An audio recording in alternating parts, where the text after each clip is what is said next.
Kalau dari sisi fikih, menurut beliau ada 4 sumber istimbat hukum. Yang pertama Al-Quran, yang kedua Sunnah, yang ketiga Ijma', dan yang keempat Qiyas. Kalau ini sudah masyhur, teman-teman insya Allah sudah mengerti semua. Jadi untuk menetapkan hukum itu ya ranking awal 1 dan 2 semua mazhab itu Al-Quran dan Sunnah. Berarti tidak ada yang tidak menggunakan Al-Quran dan Sunnah. Berarti tidak perlu kita merasa kalau ikut mazhab itu berarti meninggalkan Al-Quran dan Sunnah. Wong mazhabnya sendiri rujukannya Al-Quran dan Sunnah. Baru kalau tidak ada di 2 sumber itu, diambillah sumber yang ketiga, yaitu ijma'. Ijma' itu kesepakatan para ulama. Jadi kalau banyak ulama bersepakat di satu hukum, nah ini juga bisa jadi sumber hukum. Ya karena para ulama ini kan diasumsikan orang-orang yang sudah mumpuni keilmuannya, levelnya sudah mujtahid. Sehingga kalau banyak di antara mereka bersepakat tentang satu hukum, ya insya Allah itulah kebenaran. Dan yang keempat, qiyas. Kalau qiyas ini ya, kalau dalam ilmu logika namanya analogi. Analogi itu memutuskan satu hukum yang nas harafiahnya tidak ada, tapi yang mirip ada. Nah ini qiyas dengan cara analogi. Oke, nanti silahkan yang ingin memperdalam seperti apa konsep ijma, konsep qiyas dari mazhab Syafi'i, ya silahkan dikaji, dipelajari di kitab-kitab dari mazhab Syafi'i. Kemudian yang unik lagi dari Imam Syafi'i, beliau tadi sempat saya singgung sedikit, ada qaul qadim, ada qaul jadid. Qaul qadim waktu beliau ada di Irak, dan qaul jadid waktu beliau ada di Mesir. Ini menunjukkan bahwa Imam Syafi'i ini mujtahid yang bertanggung jawab. Imam Syafi'i ini mujtahid yang aktif, bukan mujtahid yang mandek. Karena mujtahid itu kan tugasnya berijtihad. Kalau berjumpa dengan situasi yang baru, atau ketemu dengan situasi yang berubah, atau ada dalil baru yang ditemukan, maka pendapatnya terus direvisi. Yang semacam ini justru menunjukkan, oh berarti beliau ini seorang yang aktif, seorang yang serius sebagai mujtahid, seorang yang bertanggung jawab, tidak kaku, tidak mandek, selalu mencari tambahan wawasan, selalu belajar lagi, sehingga mungkin menemukan dalil baru, menemukan situasi yang baru, atau menemukan perubahan-perubahan dari situasi yang lama, yang mana hukum yang lama ini tidak memadai lagi untuk situasi yang baru. Maka terus ada qaul jadid. Ya perlu dipertimbangkan juga Imam Syafi'i juga ketika berinteraksi dengan para ulama di Mesir juga mendapat banyak wawasan baru. Kemudian melihat situasi alamiah, situasi ilmiah, situasi sosial Mesir, ini kan juga baru, tidak ada di Irak. Nah dari sini terus ada qaul jadid, pendapat yang baru.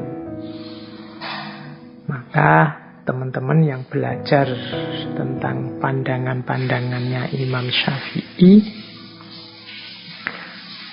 harus melihat sejauh mana pandangan-pandangan ini masuk kategori qaul qadim atau qaul jadid.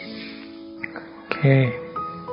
Yang khas lagi dari Imam Syafi'i adalah satu cabang keilmuan, ilmu alat dalam dunia fikih yang nanti dikenal sebagai usul fikih. Imam Syafi'i ini sering disebut sebagai bapaknya ilmu usul fikih, khususnya dengan karya beliau yang judulnya Ar-Risalah. Jadi kitab ini oleh Imam Syafi'i disusun dengan beberapa pertimbangan. Yang pertama, ya semakin jauhnya jarak dengan kehidupan, dengan zaman Rasulullah. Semakin jauh jarak itu kan semakin berbeda situasinya. Semakin harus hati-hati dalam memutuskan hukumnya. Nah ini maka perlu ada alat, perlu ada cara yang baku untuk istimbat hukum.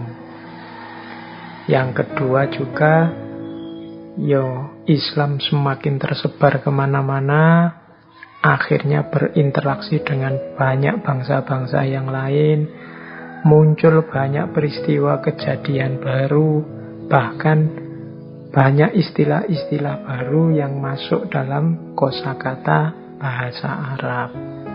Nah ini juga nanti kalau tidak hati-hati, cara memahami nas, memahami teks bisa keliru. Karena banyak kecampur, banyak masuknya istilah-istilah baru. Yang dulu kata ini maknanya apa, kemudian kalau sudah interaksi macam-macam itu kan maknanya jadi macam-macam. Kayak kita di Jawa atau di Indonesia ini kan, dulu kata ini maknanya netral-netral saja, tapi sekarang maknanya, konotasinya jadi berubah ketika situasi berkembang. Nah ini butuh makanya satu alat yang standar, yang jelas untuk mengistinbat hukum.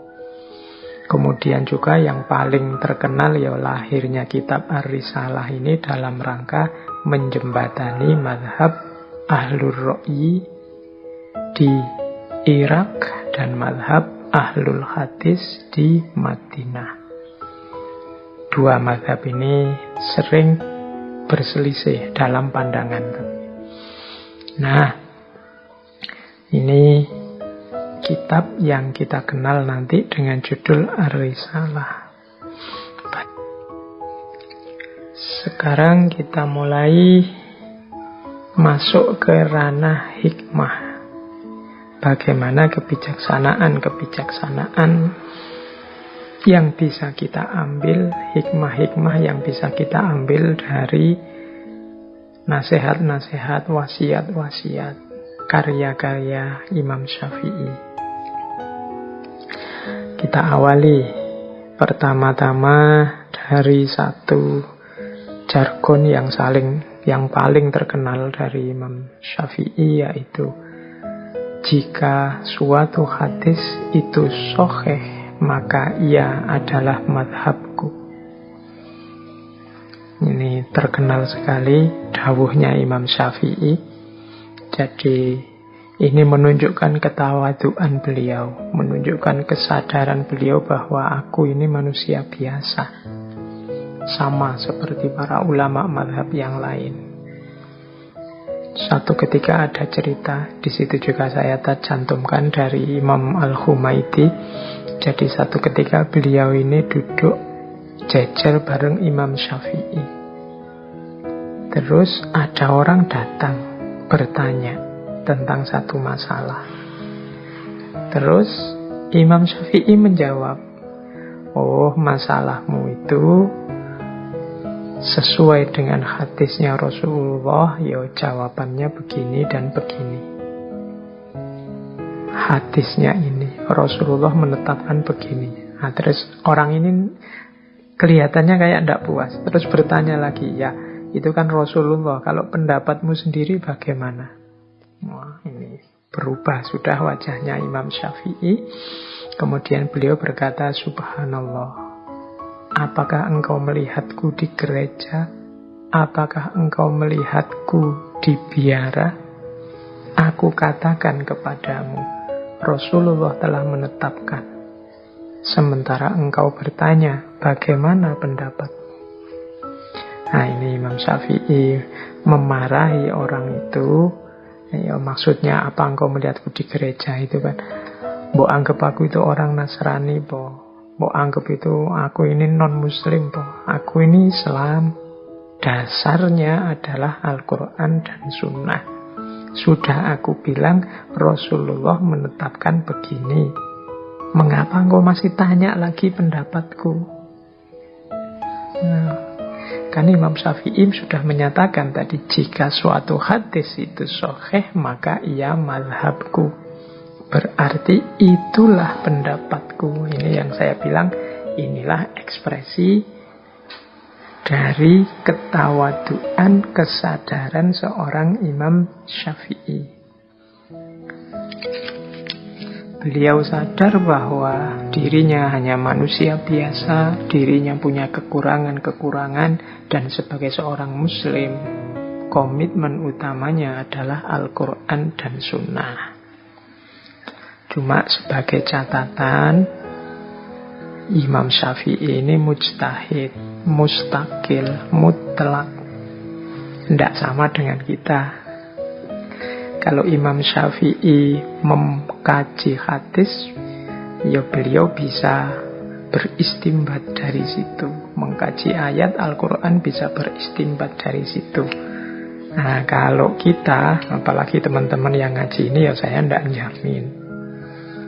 Jadi ya monggo memedomani Al-Quran dan Sunnah, mengkaji hadis, tapi juga diluaskan bacaannya. Kalau memang merasa tidak mampu mengistimbatkan sesuatu dari Al-Quran maupun hadis, wong kemampuan kita terbatas, ya logikanya harus mengikuti orang yang mampu.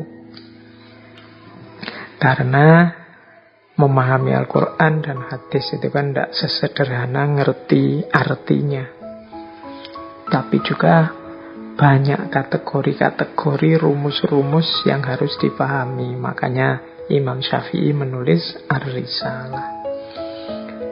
Oke, ini saya angkat juga karena ingin menunjukkan sebagaimana para imam mazhab sebelumnya, karakter tawaduk semacam ini juga dimiliki oleh Imam Syafi'i.